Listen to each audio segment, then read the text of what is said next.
Person ഒന്നുമല്ല, പക്ഷേ രാവിലത്തെ ഇവിടുത്തെ വ്യൂ മിസ്സാക്കരുതെന്ന് ഉറപ്പുള്ളതുകൊണ്ട് തന്നെ ഞാനും ഒക്കെ അലാറം വെച്ചിട്ടാണ് ഇന്നലെ കിടന്നത്. And it was totally worth it. സത്യം പറഞ്ഞാൽ സൺറൈസ് കാണണമെന്ന് പറഞ്ഞിട്ടാണ് ഞങ്ങൾ അലാറം വെച്ച് എണീറ്റത്. സൺറൈസിൻ്റെ ടൈമെല്ലാം നോക്കിയിട്ടാണ് അലാറം സെറ്റ് ചെയ്തിരുന്നത്.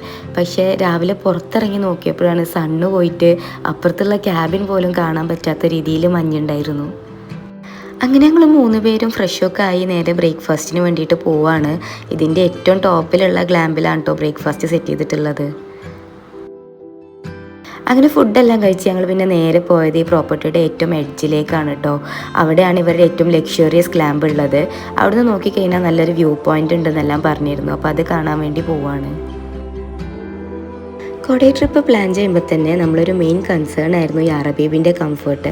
അതുകൊണ്ട് തന്നെ കൊടൈ ടൗണിൻ്റെ ക്രൗഡിൽ നിന്നൊക്കെ മാറി കുറച്ച് കാം ആൻഡ് പീസ്ഫുൾ ആയിട്ടുള്ള പ്ലേസ് തപ്പിയാണ് നമ്മൾ ഇവിടെ എത്തിയത്. കുറച്ച് എക്സ്പെൻസീവ് ആണെങ്കിലും ഇതൊക്കെ നമുക്ക് ലൈഫിൽ കിട്ടുന്ന ഒരു എക്സ്പീരിയൻസ് അല്ലേ. And the best part about this resorts ഇങ്ങോട്ടുള്ള ട്രാവൽ തന്നെയാണ്. കൊടയിൽ നിന്ന് ഏകദേശം 40 കിലോമീറ്റേഴ്സ് മാറിയാണ് ഈ റിസോർട്ട് ഉള്ളത്.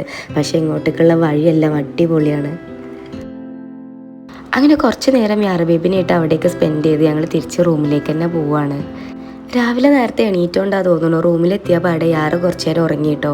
അപ്പോൾ അവൾ ഉറങ്ങിയ ഗ്യാപ്പിൽ ഞങ്ങൾ കുറച്ച് നേരം കൂടി ജാക്കൂസിയിൽ ഇറങ്ങിയേക്കാണ്. ഇന്നലെ രാത്രിക്കത്തെ ആ തണുപ്പും മഴയെല്ലാം കാരണം നല്ലോണം എൻജോയ് ചെയ്യാൻ പറ്റിയിട്ടുണ്ടായിരുന്നില്ല. ജാക്കൂസിയിൽ ഇരുന്നിട്ട് ടൈം പോയത് അറിഞ്ഞില്ല കേട്ടോ. ചെക്കൗട്ടിൻ്റെ ടൈം ആയിട്ടുണ്ടായിരുന്നു. അപ്പോൾ പെട്ടെന്ന് തന്നെ ഫ്രഷായി പാക്ക് ചെയ്ത് അവിടുന്ന് ഞങ്ങൾ ഇറങ്ങിയിട്ടോ. പിന്നെ നേരെ പോയത് മന്നവനൂർ പറഞ്ഞിട്ടൊരു സ്ഥലത്തേക്കാണ്. ഞങ്ങൾ നിൽക്കുന്ന റിസോർട്ടിൽ നിന്ന് പിന്നെയും ഒരുപാട് ടോപ്പിലായിരുന്നു അത്. പക്ഷെ അവിടേക്കെല്ലാം പോകുമ്പോഴുള്ള വ്യൂ ആണ് അടിപൊളി. അവിടെ എല്ലാം കുറച്ച് നേരം സ്പെൻഡ് ചെയ്ത് ഇനി നമ്മൾ തിരിച്ചിറങ്ങുകയാണ് കേട്ടോ. ഇനി നേരെ കൊടൈ ടൗണിലേക്കാണ് പോകുന്നത്. അങ്ങനെ നേരെ നമ്മൾ പോയത് കൊടൈ ലേക്കിൻ്റെ അവിടേക്കാണ്. അവിടെ പാർക്ക് കയറി അറബീബിനെ കുറച്ച് നേരം കളിപ്പിക്കുകയെല്ലാം ചെയ്തിട്ടുണ്ടായിരുന്നു. അവിടെ നിന്ന് ഇറങ്ങി പിന്നെ ഞങ്ങൾ നേരെ ഹോഴ്സ് റൈഡിങ്ങിനാണ് പോയത്.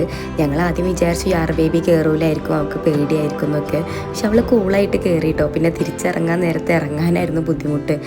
അങ്ങനെ അതെല്ലാം കഴിഞ്ഞ് അവിടുന്ന് കുറച്ച് ഷോപ്പിംഗ് ഒക്കെ ചെയ്തപ്പോഴേക്ക് ഈവനിങ് ആയിരുന്നു കേട്ടോ. അപ്പോൾ ഇനി എന്തായാലും ഞങ്ങൾ തിരിച്ചു പോകാമെന്ന് വിചാരിച്ചു. കാരണം ഒരുപാട് ലേറ്റ് ആവുന്നതിന് മുമ്പ് യാർ ബേബിനെ കൊണ്ട് നാട്ടിലെത്താൻ വേണ്ടിയിട്ടായിരുന്നു.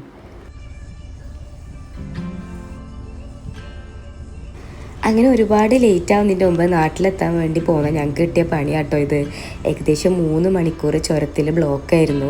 അങ്ങനെ ഒഴിവ് സമയങ്ങളിൽ ആനന്ദകരമാക്കാൻ വേണ്ടിയിട്ട് കുറച്ച് എൻ്റർടൈനേഴ്സ് ഉണ്ടായിരുന്നു കേട്ടോ. സ്കൂളിലെ കോളേജിലെ സ്റ്റുഡൻസ് ആണ് തോന്നുന്നു. അവരെല്ലാവരും ബസ്സിൽ നിന്ന് ഇറങ്ങിയിട്ട് റോഡിൽ നല്ല ഡാൻസ് ആയിരുന്നു. അപ്പോൾ ദാറ്റ്സ് ഇറ്റ്. നമ്മൾ കൊടൈക്കനാൽ ട്രിപ്പ് ഇവിടെ അവസാനിക്കുകയാണ്. This place has my heart and I am definitely coming back here. By.